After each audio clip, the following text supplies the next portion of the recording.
Hello, good morning.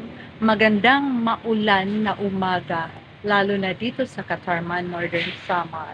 Pasensya na, ngayon lang ulit ako nakapag-vlog kasi may nangyaring importante sa buhay ko na kailangan kong irespeto dahil lalo na isa ito sa mga mahal ko sa buhay na nawala. So, nandito po ako ngayon sa Freedom Park. Let me show you the place.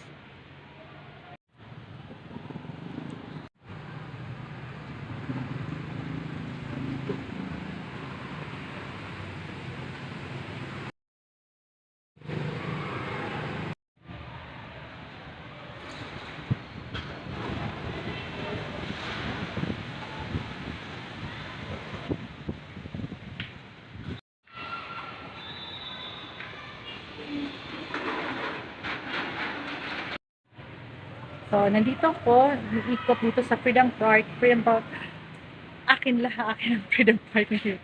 Dahil walang pumupunta dito, tsaka maaga pa. So, ayun, mag-isa lang ako. Pero okay lang sa akin kasi, diba, being alone is not being lonely.